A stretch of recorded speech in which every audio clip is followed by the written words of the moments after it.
Maya stood outside the Newton Youth Center for 10 minutes before she found the courage to walk inside. The building was old but clean, with bright painted murals covering the brick walls. Through the windows, she could see teenagers working at computer stations and sitting in groups with books. It looked warm and safe, two things she had not felt in months. The woman at the front desk smiled when Maya entered. "Can I help you, sweetheart?" Maya pulled out the business card Helen had given her. "I'm looking for Carlos Martinez. Helen Kim told me to come here." The woman's smile grew warmer. "Helen sent you? Then you're in the right place. Carlos is in the workshop. Down that hall, last door on the left." Maya found Carlos Martinez surrounded by half-built robots and computer parts. He was a stocky man in his 40s with kind eyes and grease stains on his shirt. He looked up from the circuit board he was soldering and smiled at her. "You must be the girl Helen called about," he said. "Come in, sit down. Tell me your story." Maya had not planned to tell him everything, but something about Carlos made her feel safe. The words poured out. Her mother's death. Living in shelters. The museum. Richard Cole and his cruelty. Her dreams of spacecraft and flying among the stars. Carlos listened to everything without interrupting. When she finished, he was quiet for a moment. Then he opened a drawer and pulled out a photograph. It showed a younger Carlos standing next to a sophisticated telescope. 20 years ago, I designed guidance systems for deep space probes, he said. I had degrees from top universities and worked for major aerospace companies. Then I made some bad choices, lost everything, and ended up living in my car for 2 years. He put the photograph away. Know what I learned? Talent doesn't care about your address. Intelligence doesn't check your bank account. What matters is whether you give up or keep fighting. He pulled out a tablet and began tapping through screens. We have programs here for kids who fall through the cracks. Technical education, mathematics, science, engineering, all free. We can also help you find better housing through our partner organizations. You interested? Maya nodded, not trusting herself to speak. Good, Carlos said. Classes start tomorrow at 9. Don't be late. He handed her the tablet with a form on it. Fill this out, and Maya, welcome home. That night, Maya slept in a transitional housing unit arranged by the center. It was small but clean, with her own bed and a desk. She put her damaged notebook on the desk and cried for the first time since her mother died. But these were different tears. Not tears of grief or shame, but tears of hope. The next 2 years transformed Maya's life completely. She absorbed every class the center offered like a plant drinking water after a drought. Basic engineering became advanced propulsion theory. Simple mathematics became quantum mechanics calculations. She studied spacecraft systems, atmospheric dynamics, and stellar navigation. Carlos became her mentor, pushing her harder whenever she thought she had reached her limit. You're good, he told her during late-night study sessions. But good isn't enough if you want to prove people wrong. You need to be exceptional. Maya worked night shifts at a warehouse to support herself, loading boxes from midnight to 6 in the morning. Then she would go straight to the center for classes, running on 4 hours of sleep and pure determination. Other students thought she was crazy. Carlos knew she was driven by something deeper than ambition. She was driven by the memory of Richard Cole's laughter and her mother's dying words. In her spare time, Maya continued filling notebooks with designs. Her understanding of engineering principles made her drawings more sophisticated and realistic. She sketched new types of plasma engines, improved cooling systems, and more efficient fuel consumption models. Carlos looked at her work with increasing amazement.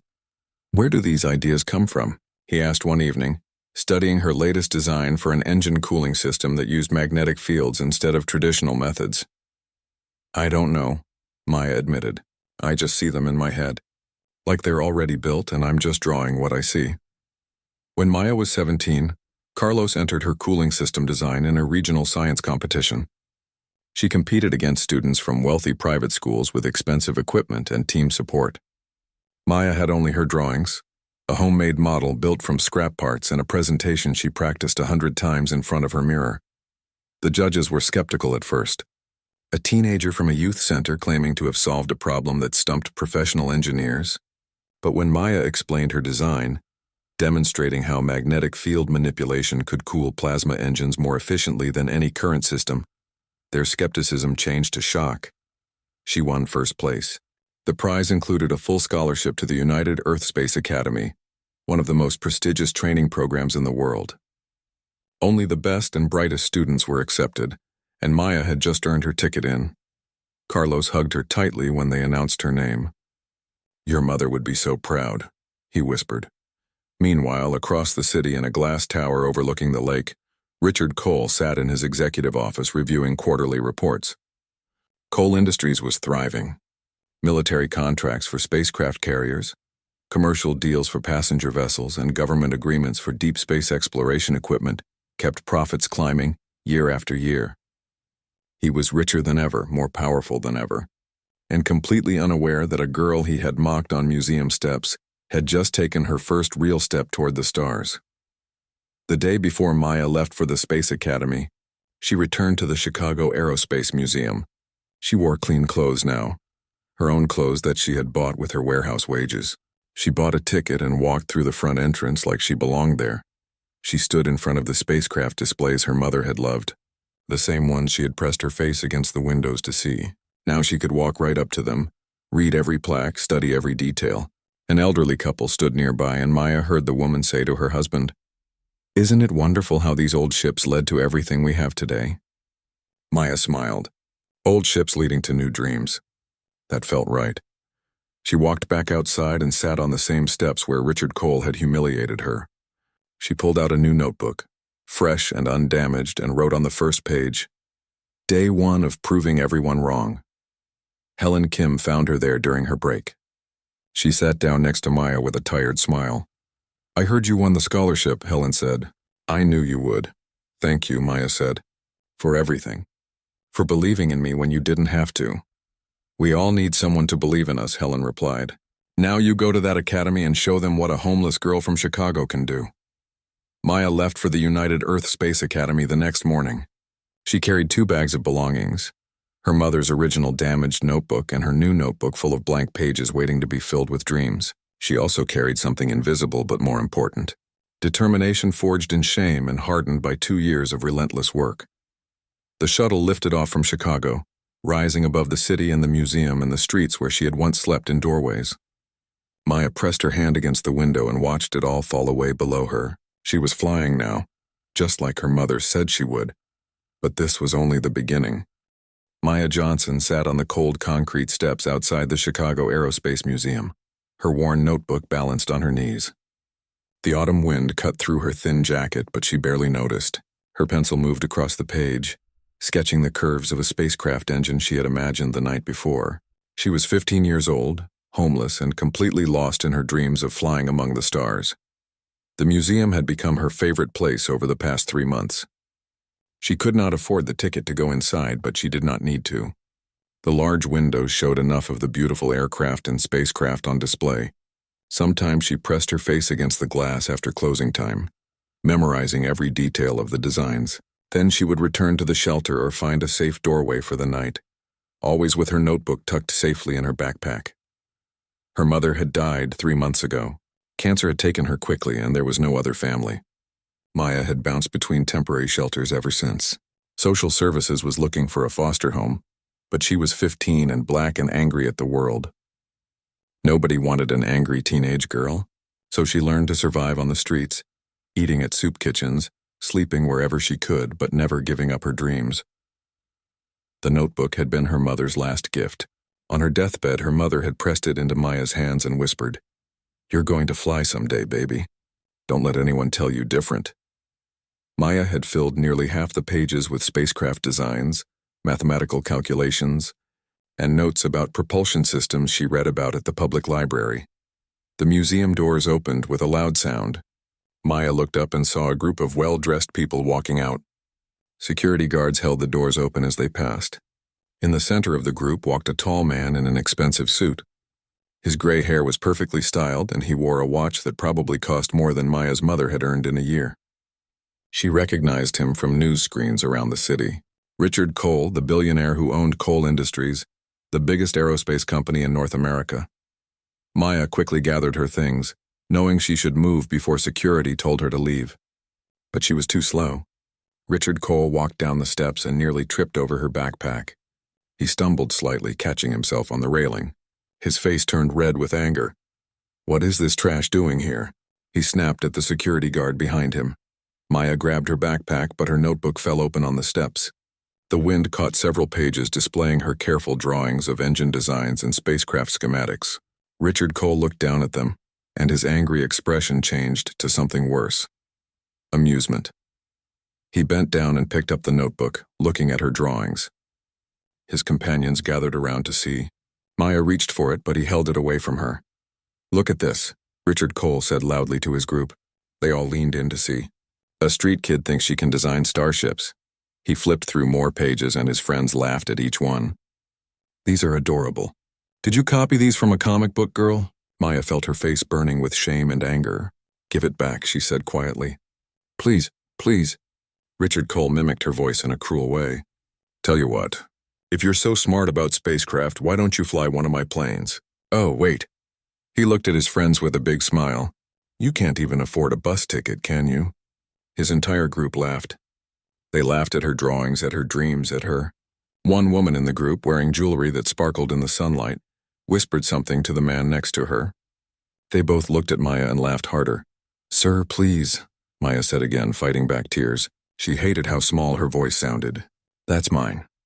Richard Cole looked at the notebook one more time, shook his head, and tossed it carelessly down the steps. Pages tore loose and scattered in the wind. "Maybe spend less time dreaming and more time finding a real job, kid.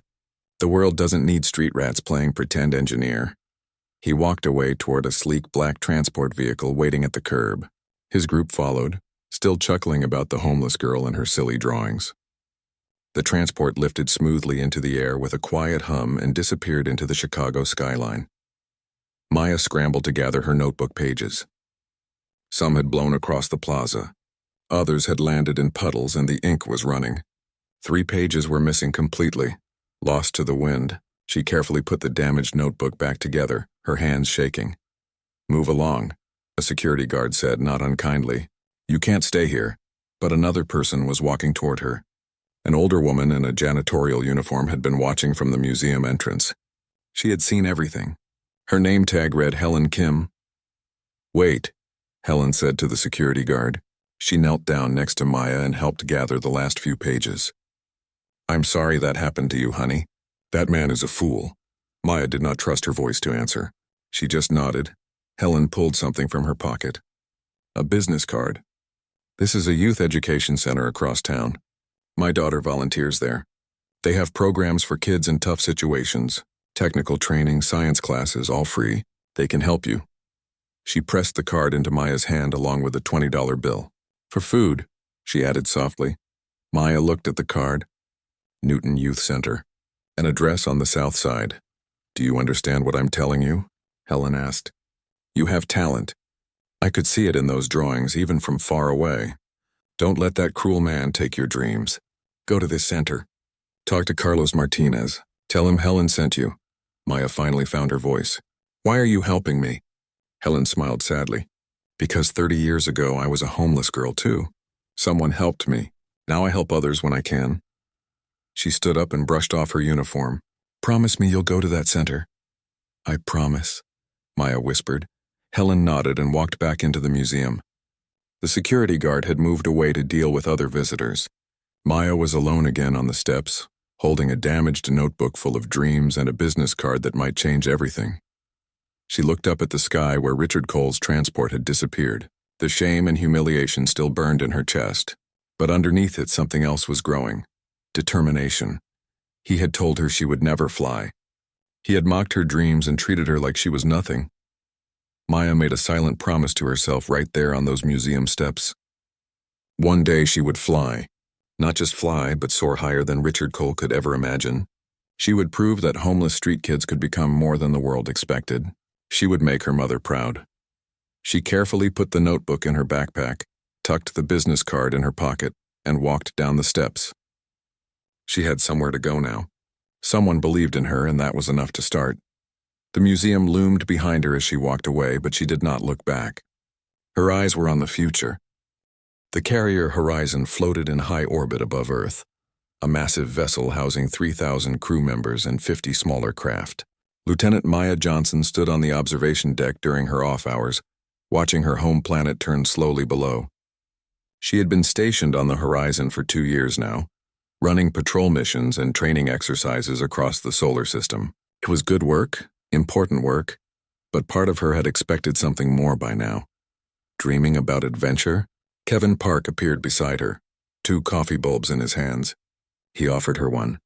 Just thinking, Maya said. We patrol the same routes every week, check the same stations, run the same drills. Is this really what we trained for? Careful what you wish for, Kevin replied. My father always said the military is 90% boredom and 10% terror. He was right, of course. But Maya had not fought her way from homeless teenager to decorated pilot, just to fly routine patrols forever. She wanted to matter, to make a difference, to justify every sacrifice she and others had made for her. The ship's alert system interrupted her thoughts. All pilots to briefing room immediately. Maya and Kevin looked at each other and ran. The briefing room filled quickly with pilots, navigators, and senior officers. Admiral Gregory Stone stood at the front, his face serious. Behind him, a holographic display showed the outer solar system and a flashing red marker near Neptune's orbit. 40 minutes ago, our deep space sensors detected an object entering the solar system at high speed, Admiral Stone said. It decelerated near Neptune and is now stationary. The object is broadcasting on multiple frequencies.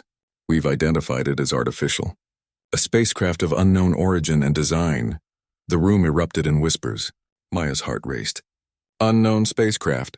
That could only mean one thing. Are we talking about aliens? Someone asked. We are talking about first contact, Admiral Stone confirmed. The broadcasts include mathematical sequences and what appear to be distress signals. The craft appears damaged. Earth Command has authorized a rescue and retrieval mission. We need volunteers. Maya's hand shot up immediately. So did Kevin's. Around the room, other hands rose, but Admiral Stone's eyes found Maya first. Lieutenant Johnson, assemble a team of 6. You'll take a scout ship for close approach and assessment. If the alien vessel is stable, you'll attempt boarding and rescue of any survivors. This is extremely dangerous. We have no idea what we're dealing with. Understood, sir, Maya said.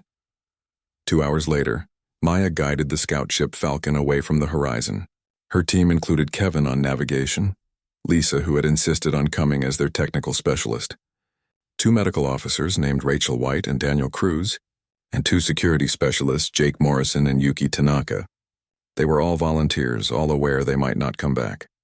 The journey to Neptune took 6 days, even at maximum speed. During that time, the alien broadcasts continued, growing weaker each day. Whatever was happening on that ship, time was running out. When they finally approached the object, Maya's breath caught.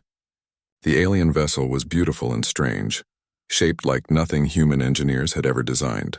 It looked organic somehow, all curves and flowing lines, but clearly technological. Damage scarred its hull, and several sections were dark and lifeless. I'm reading 3 life signs, Rachel reported. Weak but stable. Atmosphere is present but compromised in several sections. Any response to our hails? Maya asked. Nothing, Kevin said. Either they can't respond or their communication systems are down. Maya made her decision. We're going in. Lisa, can you match their airlock? Already on it, Lisa said, her fingers flying across her console.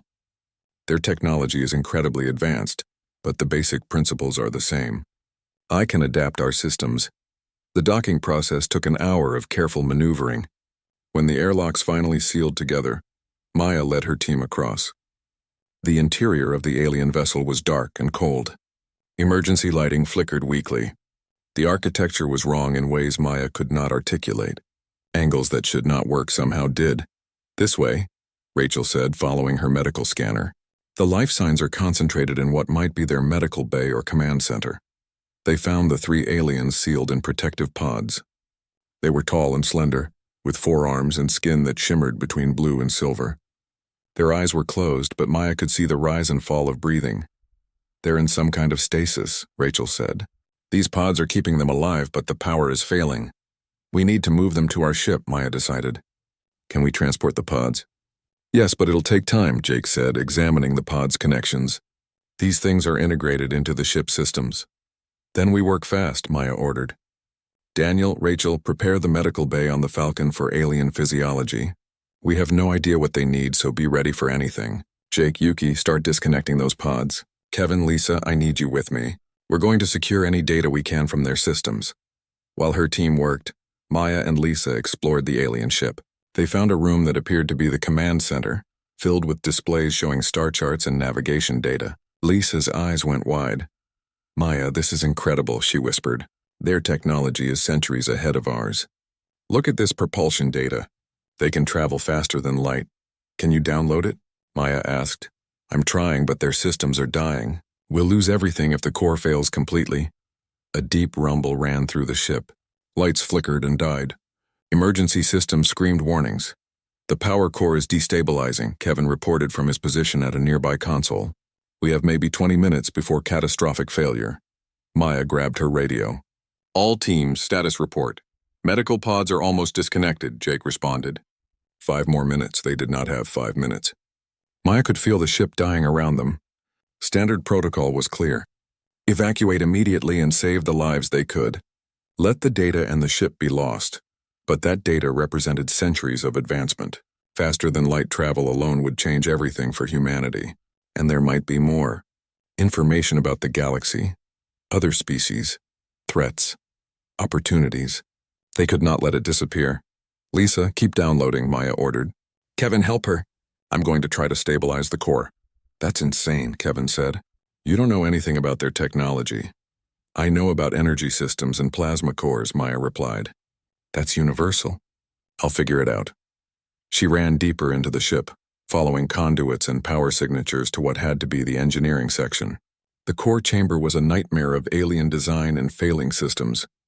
But underneath the unfamiliar technology, Maya recognized patterns. Energy flow, magnetic containment, thermal regulation. The principles were the same even if the execution was different. She found what looked like coolant controls. Her own revolutionary cooling system design from the Academy had used magnetic field manipulation. This alien technology seemed to use the same concept but far more advanced. If she could just adapt her understanding to their systems. Maya's hands moved across alien controls, making adjustments based on instinct and theory. The core's temperature began to drop. The rumbling decreased. Light steadied, core stable, Kevin reported in disbelief. Maya, what did you do? Applied human stubbornness to alien engineering, she replied, running back to the command center. How's that download? Complete, Lisa said triumphantly. I've got everything. Star charts, propulsion specifications, communications protocols, and something else. A warning. There's a hostile force out there. Something that destroyed these aliens' homeworld. They were fleeing from it. Tell me on the ship, Maya said. Everyone out now. They evacuated with all 3 aliens in their protective pods and data cores full of revolutionary information. The Falcon detached just as the alien vessel's core began failing again. Maya watched it explode in a brilliant flash that briefly lit up Neptune's dark sky.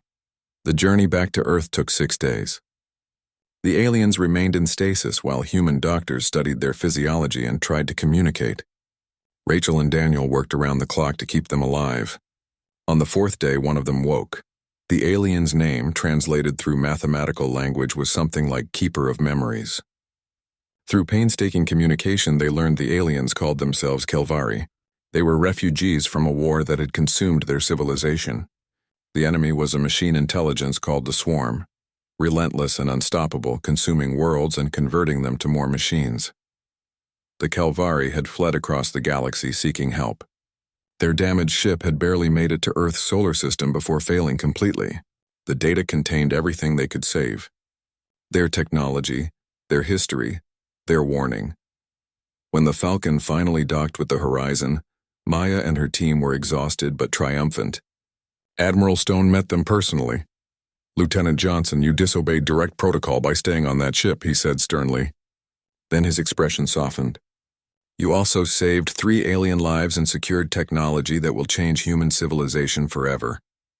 Earth Command wants to give you a medal. I want to give you a promotion. Maya stood at attention. I just did what needed to be done, sir. That's exactly why you're getting promoted, Admiral Stone replied. Welcome to Captain Johnson. The news spread across Earth within hours. First contact. Alien refugees. Revolutionary. The Kelvari data changed everything. Human scientists spent months analyzing the alien technology, and each discovery was more revolutionary than the last. Energy systems that defied known physics, materials that should not exist, communications that worked across impossible distances, and, most importantly, the key to faster-than-light travel. For centuries, humanity had dreamed of crossing the stars in reasonable timeframes. The Kelvari had actually done it. Their data included complete specifications for FTL drive systems, navigation protocols, and safety parameters.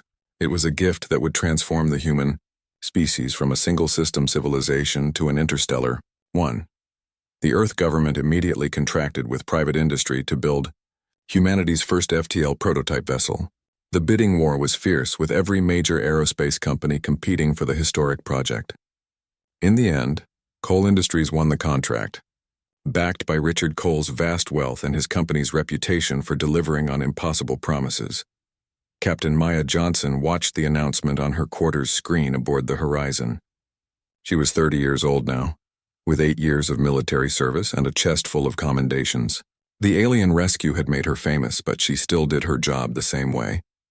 Fly well, lead fairly, never stop learning. You should apply for the test program, Lisa said during their weekly video call. Lisa had left active military service to join the civilian aerospace sector, where her engineering genius was properly appreciated. They're looking for experienced pilots with exceptional skills. That's literally you. It's Cole Industries, Maya replied. I'd rather eat vacuum. I know, but this is bigger than him, Lisa insisted. This is humanity's first FTL ship. You've dreamed about this since you were sketching engines on museum steps. Don't let that man take another dream from you. Maya ended the call, but Lisa's words stayed with her. She had dreamed about interstellar flight since childhood. The idea of letting Richard Cole control that dream felt like swallowing poison. But the idea of watching someone else fly humanity's first FTL ship felt worse. The recruitment announcement came 2 weeks later. Cole Industries was seeking pilots for the prototype program. Applicants needed military experience, exceptional flight records, and the ability to adapt to unknown situations. Maya qualified on every measure. Kevin, now her navigator on permanent assignment, pushed her to apply. Stop letting pride get in your way, he said bluntly. You're the best pilot in the fleet. Everyone knows it. If anyone should test the first FTL ship, it's you.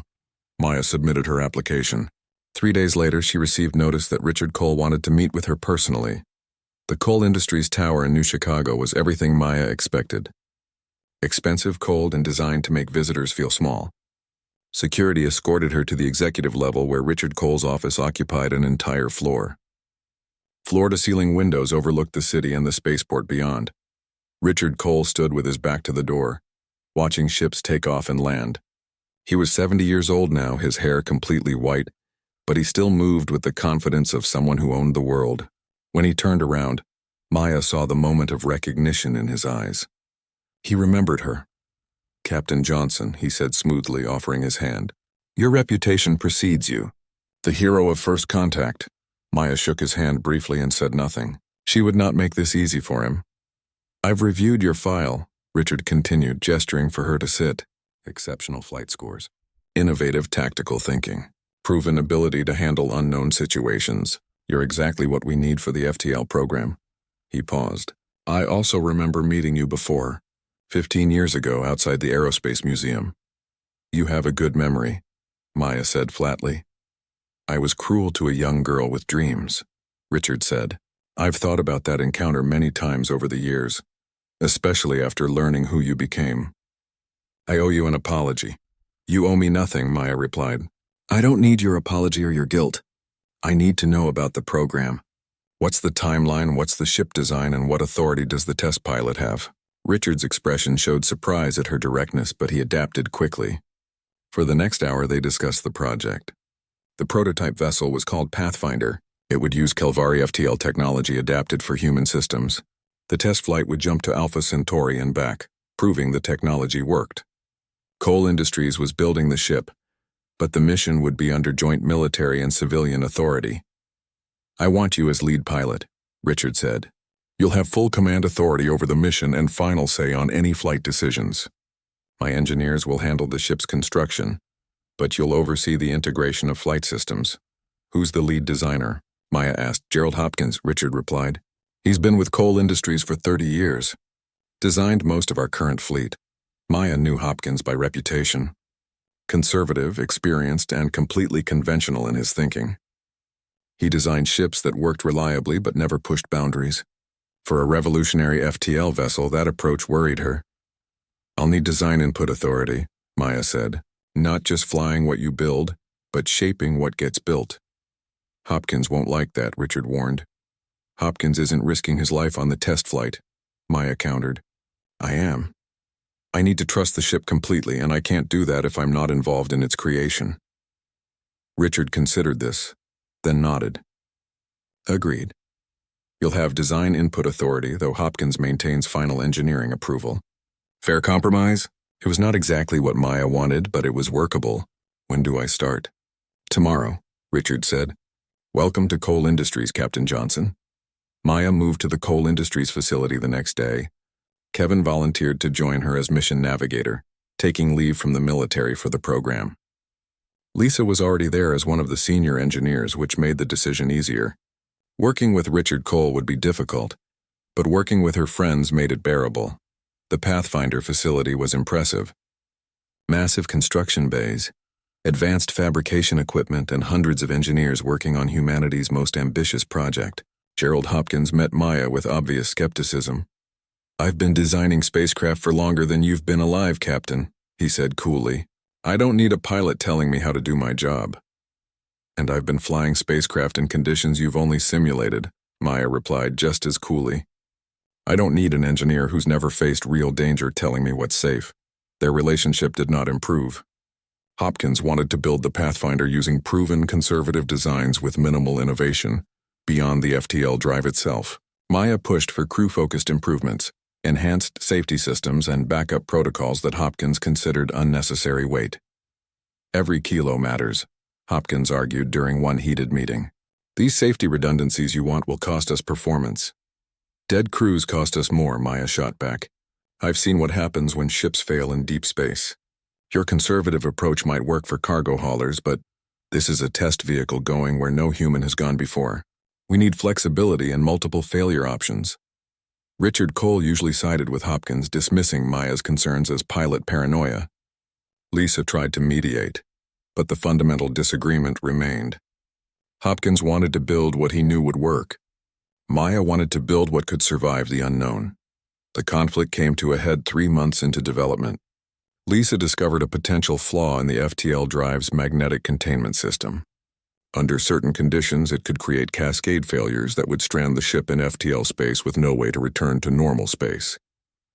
Hopkins insisted the conditions were too unlikely to worry about. Maya disagreed strongly. Unlikely is not impossible. I've survived a dozen situations that were supposedly unlikely. We need redundant containment and emergency shutdown protocols. That will add 6 weeks to the schedule and millions to the budget, Hopkins said, for a problem that will probably never occur. Probably, Maya repeated. I'm not gambling my crew's lives on probably. The argument escalated until Richard Cole intervened. He sided with Hopkins, overruling Maya's safety concerns to stay on schedule and budget. Maya seriously considered quitting the program right then. Only Lisa's pleading convinced her to stay. 2 weeks later, during an unmanned test of the drive system, the exact cascade failure Maya had warned about occurred. The test vehicle was lost in FTL space, gone forever. If the test had been crewed, everyone aboard would have died. The facility went silent when the loss was confirmed. Gerald Hopkins stared at the data screens, his face pale. Richard Cole sat in the observation room without speaking. Maya felt no satisfaction in being right. She felt sick thinking about what would have happened if they had ignored her warning on a crewed mission. Richard called an emergency meeting that evening. Hopkins and Maya sat on opposite sides of the conference table, with Lisa and the senior engineering team between them.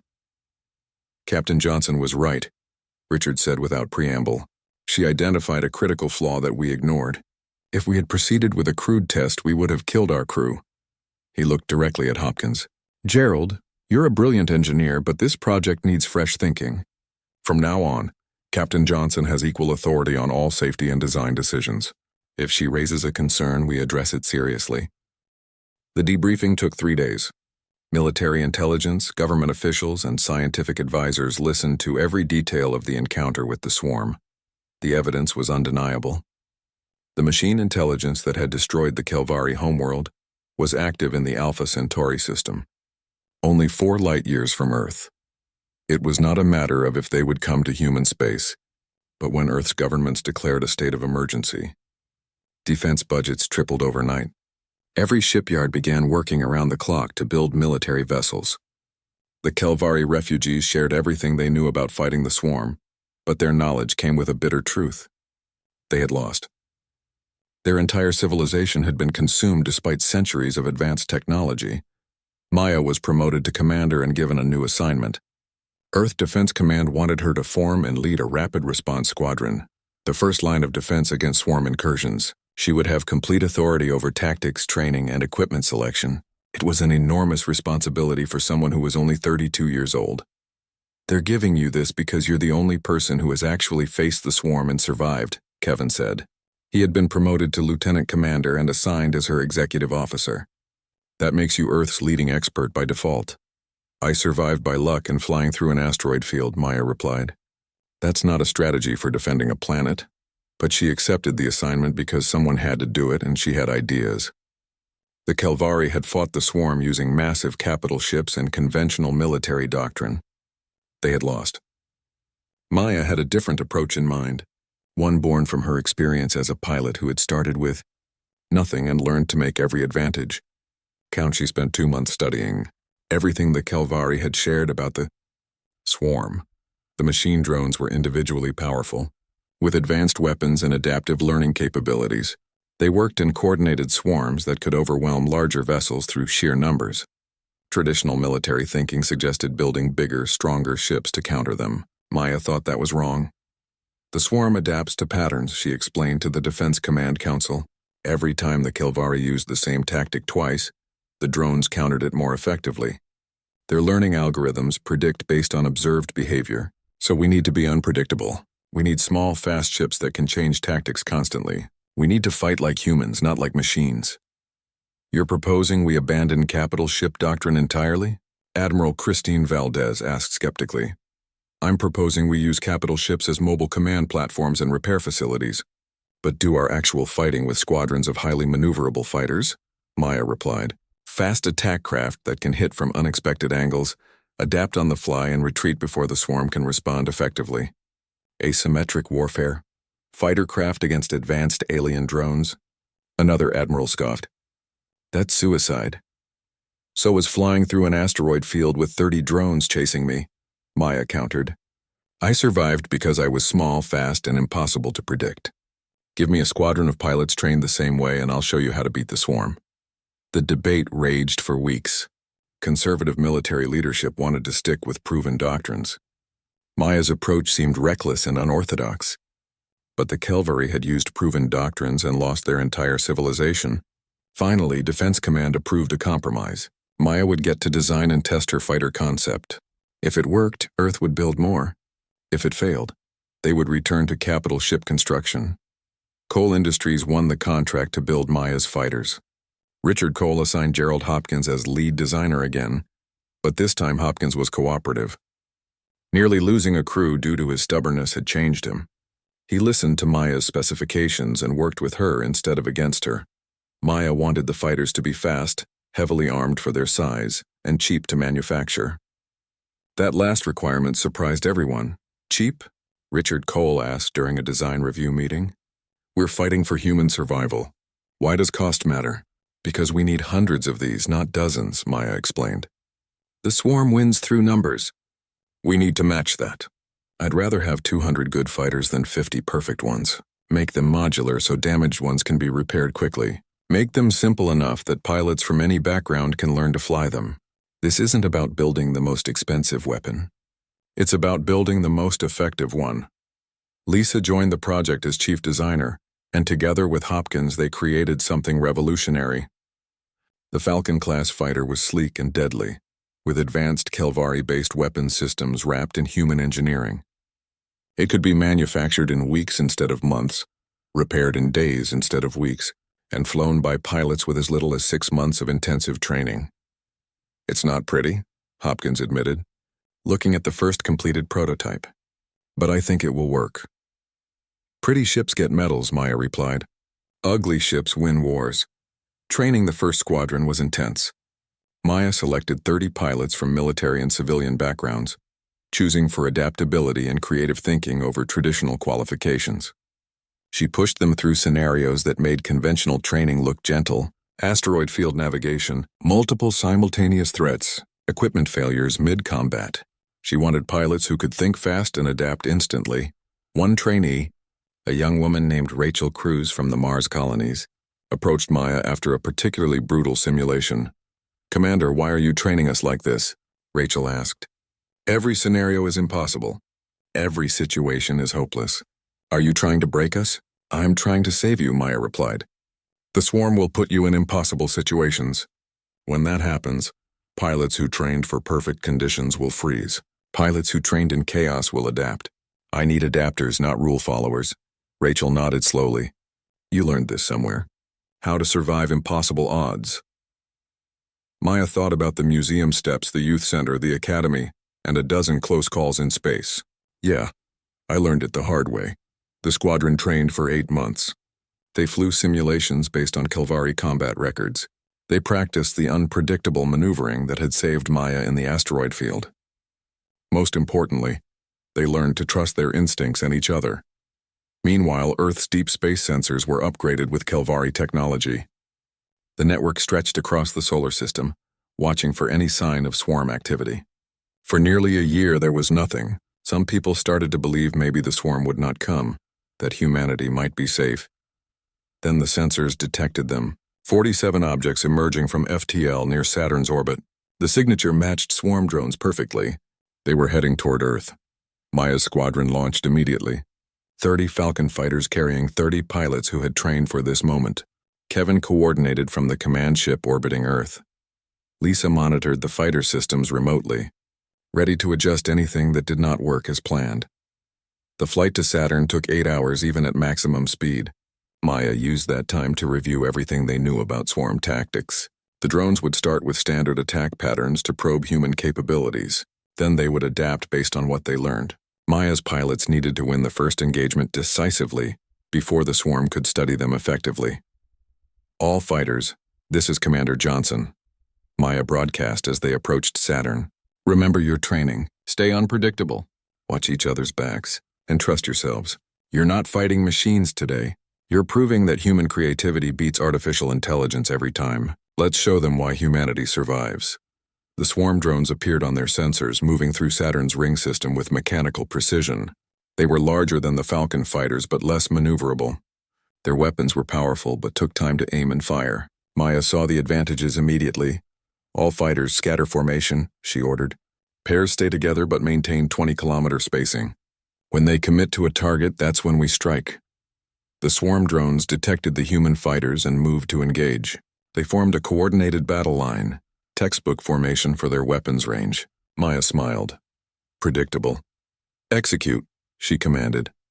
30 fighters scattered in 30 different directions. The swarm drones tried to track them all simultaneously, their targeting systems confused by the chaos. When they finally locked onto targets and fired, the targeted fighters were already somewhere else. Then Maya's squadron struck back. Pairs of fighters converged on individual drones from opposite angles, timing their attacks so the drones could not defend against both simultaneously. Kelvari-based weapons tore through drone armor. The first wave of swarm attackers lost 12 units in less than 3 minutes. The remaining drones adapted quickly, abandoning formation and trying to match the fighters' unpredictable movements. But the Falcon fighters had human pilots who could think creatively in ways no algorithm could match. Rachel Cruz led her wing through Saturn's ring debris, using chunks of ice and rock as improvised weapons. Another pilot named James Wu discovered that the drones' sensors had trouble tracking through the planet's magnetic fields and used it to set up ambushes. Maya fought like she had trained her squadron, like she had always fought. Instinct and adaptation, finding advantages in every. Launch day arrived with perfect weather, though weather meant nothing in space. Maya stood in the crew preparation room with her team of 6. Kevin Park checked his navigation equipment for the 10th time. Lisa Grant ran final diagnostics on her engineering console. The other crew members included Dr. Alan Foster, a physicist specializing in FTL theory, pilot trainee Nicole Barnes, who would serve as Maya's backup, communications specialist Marcus Reed, and medical officer Dr. Sophia Martinez. Everyone clear on the mission profile? Maya asked. We jump to Alpha Centauri, spend 3 hours gathering data and confirming our position, then jump back. Total mission time is approximately 4 days. If anything goes wrong, we abort immediately and use conventional drives to return home. Questions? What if we can't abort? Nicole asked quietly. Then we improvise, Maya replied. We've trained for every contingency we can imagine. For everything else, we adapt. She looked at each crew member in turn. I won't lie to you. This is dangerous. We're doing something no human has ever done. But I believe in this ship. I believe in this crew, and I believe we're ready. Anyone want to back out? Last chance, no judgment, nobody moved. Maya felt pride swell in her chest. These people trusted her with their lives. The Pathfinder sat on the launch pad like a silver dream, sleeker than any Earth vessel but still recognizably human in design. Observation decks around the facility were packed with coal industries employees, military officials, and media representatives. Billions more watched on screens across Earth and the colonies. This was history being made in real time. Richard Cole met Maya at the ship's entrance. Captain, a word before you board? They stepped aside from the crew. Richard looked older in the harsh launch facility lighting, the weight of the project showing on his face. I know we haven't had an easy working relationship, he said. I fought you on safety measures that I now realize were essential. I dismissed concerns that proved accurate. I want you to know that if anything goes wrong up there, it's not on you. It's on me for not listening sooner. If anything goes wrong, it won't matter whose fault it was, Maya replied. We'll all be dead or stranded. Encouraging thought, Richard said dryly. Then his expression became serious. 15 years ago, I mocked a homeless girl's dreams. Today, that girl is about to achieve something I can only finance and watch. The universe has a sense of irony. The universe doesn't care about either of us, Maya said. It only cares about what we do. She offered her hand. Thank you for the opportunity, even if you gave it for the wrong reasons initially. Richard shook her hand. Fly well, Captain Johnson. Come home safely. Maya boarded the Pathfinder and sealed the hatch behind her. The crew was already at their stations running pre-flight checks. She settled into the command chair and connected her neural interface to the ship's systems. The Pathfinder's presence flooded her awareness like a living thing, every system and sensor becoming an extension of her own senses. All systems green, Lisa reported. FTL drive is charging to optimal levels. We're ready when you are. Navigation plotted and confirmed, Kevin added. Alpha Centauri, precise coordinates locked. Communications check complete, Marcus said. We have clear channels to Earth control. Medical bay prepared for any situation, Sophia reported. Maya took a breath and opened the comm channel. Earth control, this is Pathfinder. All systems nominal. Crew ready. Requesting launch clearance. Pathfinder, this is Earth control. You are cleared for launch. Good luck and Godspeed. Acknowledged control. Beginning launch sequence. Maya's hands moved across the controls. All crew secure for acceleration. Kevin, take us out. The Pathfinder lifted smoothly from the pad, rising on controlled plasma thrust. The sensation was familiar and comforting. A normal launch that felt almost boring compared to what was coming. They climbed through Earth's atmosphere, breaking free into the black expanse of space. Clearing Earth orbit, Kevin reported. Setting course for jump point. They flew for 6 hours to reach the designated jump coordinates, far enough from Earth's gravity well to safely engage the FTL drive. The tension built with every passing hour. Alan ran constant checks on the drive systems, muttering equations to himself. Nicole sat at the backup controls, watching Maya's every move and learning. Marcus kept up steady communication with Earth Control, reporting their progress. Finally, they reached the jump point. The Pathfinder drifted in empty space, Earth visible as a blue marble in the distance, the sun a bright star among countless others. This is it, Maya said. FTL drive status? Charged and ready, Lisa confirmed. All safety protocols active. Redundant systems standing by. We're as ready as we'll ever be. Kevin, plot is confirmed? Triple-checked and confirmed, Kevin replied. 4.37 light-years to Alpha Centauri. Jump duration estimated at 47 seconds subjective time. 47 seconds to cross 4 light-years. Maya still could barely comprehend it. All crew brace for jump, Maya announced. Engaging FTL drive in 10 seconds, 9, 8, 7. She watched the countdown display, her hand hovering over the engage control. 3, 2, 1, jump. Maya pressed the control. The universe went insane, reality twisted. Colors that had no names flooded Maya's vision. Her body felt stretched across impossible distances while simultaneously compressed to a single point. Time became meaningless. She was everywhere and nowhere, moving impossibly fast while completely still. The ship screamed through dimensions that should not exist. Then it stopped. The universe snapped back to normal with an almost audible pop. Stars surrounded them, but they were different stars in different positions. The sun was gone, replaced by 3 bright points of light close together. Status report, Maya managed, fighting waves of nausea. We're alive, Lisa said, sounding amazed. All systems functional. FTL drive performing exactly as predicted. No damage to ship or crew. Position confirmed, Kevin said, his voice shaking with excitement. We are in the Alpha Centauri system, 4.37 light-years from Earth. The jump worked. We actually did it! The crew erupted in cheers. Nicole hugged Sophia. Marcus was laughing and crying at the same time. Alan stared at his instruments like he could not believe the readings. Maya felt tears running down her own face. They had crossed the stars. Humanity had just become an interstellar species. Earth Control, this is Pathfinder, Marcus said into his comm. Mission successful. We have arrived at Alpha Centauri. I repeat, we have successfully completed our first FTL jump. The signal would take 4 years to reach Earth at light speed. They were truly alone out here, the first humans to see these stars up close. Let's get to work, Maya said, wiping her tears. We have 3 hours to gather data and confirm everything before we jump home. They spent those hours in careful exploration. Alpha Centauri was actually 3 stars orbiting each other.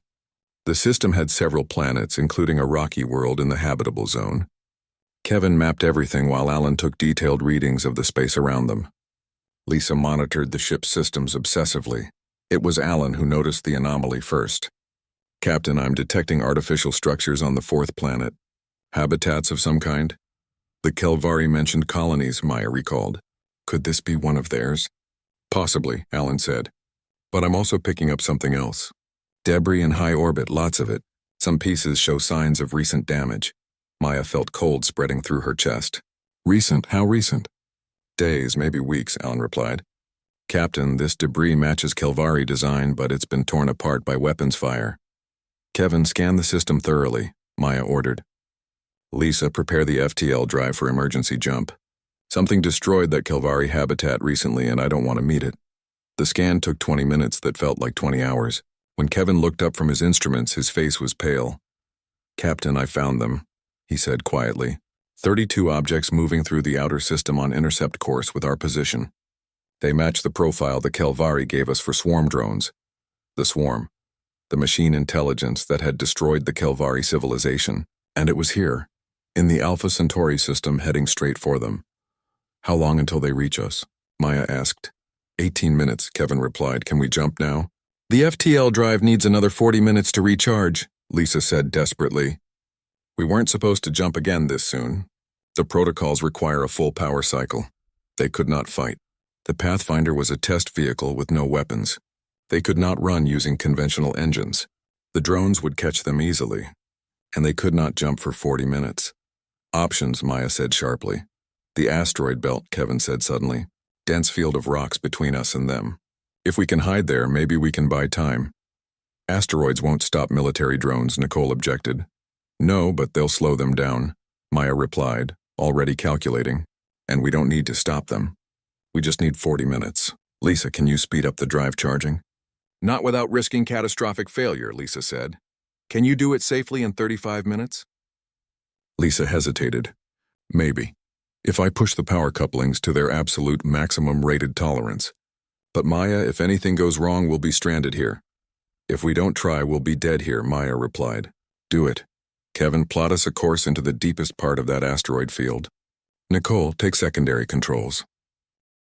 The United Earth Space Academy sprawled across 200 acres of Colorado mountains, its buildings and training facilities gleaming in the thin air. Maya stepped off the transport shuttle with 40 other new students, most of them from wealthy families who had prepared for this moment their entire lives. She carried her 2 bags and tried not to feel small. The first week was orientation and testing. Physical fitness, psychological evaluation, basic knowledge assessment, and aptitude measurements. Maya scored in the top 10% on everything except social integration. She had no practice making small talk with people who had grown up in mansions and private schools. The other students noticed her differences immediately. Her clothes were cheaper. Her accent marked her as Southside Chicago. She had no stories about family vacations to Mars colonies or summer programs at lunar research stations. During meals in the cafeteria, she often sat alone, eating quickly and studying while others laughed and bonded over shared experiences she could never understand. "That's the scholarship girl," she heard someone whisper one evening. "Can you believe they let someone from a youth center into the academy?" Maya kept her head down and focused on her work. Proving them wrong would take time. She had learned patience. Squadron assignments came in the second week. Students were divided into groups of 8 for training exercises and team evaluations. Maya was assigned to Squadron Delta. Her squad mates included Kevin Park, a quiet young man whose parents were both military pilots, and Lisa Grant, a brilliant engineering student with curly red hair and more enthusiasm than seemed physically possible. Their first flight simulation was a disaster.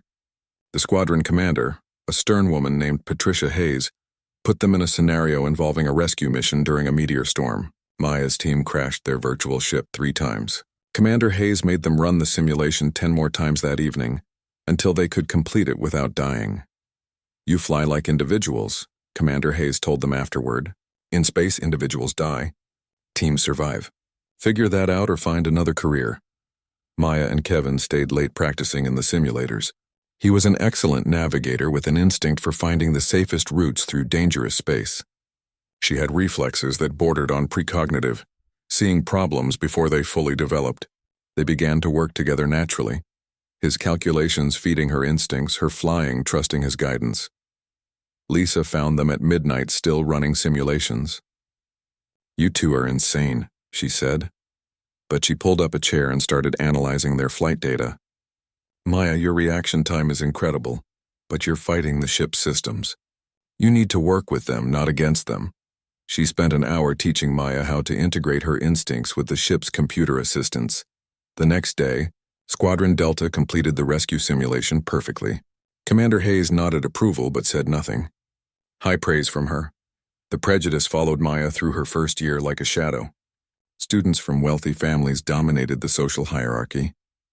They hosted parties Maya was not invited to, formed study groups she could not join, and made jokes about scholarship students when she walked past. Some of it was casual thoughtlessness. Some of it was deliberate cruelty. One student named Christopher Lane seemed to take special pleasure in mocking her. He was tall and handsome and wealthy, and he never missed a chance to remind Maya that she did not belong. "Did you learn to fly at the youth center, Johnson?" he asked loudly during a tactics class. "Or did they just teach you how to clean toilets?" His friends laughed. Maya ignored him, but Kevin did not. "Did your parents buy your test scores, Lane? Or did you actually earn something yourself for once?" Christopher's face turned red. He stepped toward Kevin, but Lisa moved between them. "Boys, please. Your testosterone is showing." Commander Hayes appeared in the doorway. "Lane, park my office now." She looked at Maya. "Johnson, Flight Simulator 5. I want to see your approach to the Titan Canyon run." The Titan Canyon run was a legendary simulation, flying through Saturn's moon Titan's methane canyons at high speed, while avoiding obstacles and reaching checkpoints. Most students needed months of practice to complete it. Maya had never tried it before. She climbed into the simulator, connected her neural interface, and let the virtual world surround her. The canyons appeared dark and twisting, filled with floating obstacles and unexpected turbulence. Maya took a breath and launched forward. Her hands moved across the controls like she was playing music. The ship responded instantly, diving and climbing and rolling through the canyons. She did not think about what she was doing. She just flew, letting her instincts guide her through the impossible course. Obstacles appeared and she was already moving around them. The canyon walls closed in and she found gaps no one else would have seen. She completed the course in record time. When she climbed out of the simulator, Commander Hayes was standing there with a strange expression. "How did you do that?" "I don't know," Maya admitted. "I just see where I need to go." "Run it again," Commander Hayes ordered. Maya ran it 5 more times. She beat her own record on the 3rd attempt. Commander Hayes watched every run in silence. "You have a gift, Johnson," she finally said. "Raw talent I have not seen in 20 years of teaching." But talent alone is not enough. You need discipline, training, and teamwork. She pulled up Maya's academic records on her tablet. Your technical knowledge is excellent. Your physical scores are above average. Your tactical thinking needs work. I'm assigning you additional training sessions, 3 evenings per week. Mandatory. Maya's heart sank. She already barely slept between classes and study, but she nodded. Yes, ma'am.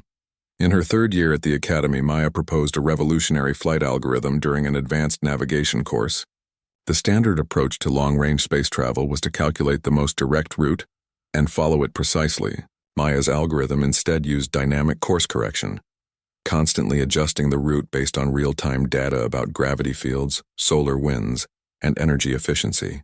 Her calculations suggested it could reduce fuel consumption by 30%.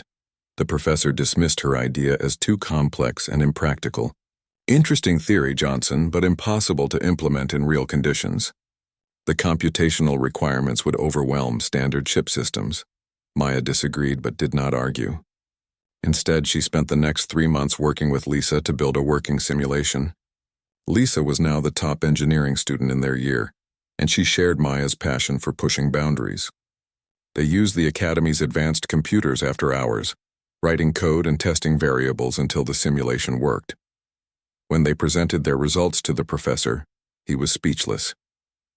The algorithm not only worked, but worked better than Maya had predicted. 34% fuel reduction with no loss of speed or safety. The academy published their research. Several aerospace companies expressed interest. Maya's name began circulating in professional circles as someone to watch. That same year, Cole Industries came to recruit at the academy. Richard Cole himself attended the recruitment fair, scouting for top talent to join his company. He walked through the displays of student projects offering positions to the most promising candidates. Maya watched him from across the room. He was older now, his gray hair thinner, but he still carried himself with the same arrogant confidence. He stopped at Christopher Lane's display and offered him a position on the spot. Christopher accepted with obvious pleasure. Cole never looked at Maya's display. He walked right past her revolutionary flight algorithm without a glance. She stood beside her work, a confident young woman in a flight suit covered with achievement badges, and he did not recognize her. The homeless girl from the museum steps had been completely forgotten. Lisa noticed Maya watching him. "That's Cole," she said. "Brilliant businessman, terrible human being." "You okay?" "I'm fine," Maya said. And she was. She no longer needed Richard Cole's approval or recognition. She had Commander Hayes's respect, her squadron's loyalty, and her own proven abilities. His opinion meant nothing. 3 months later, Maya graduated at the top of her class.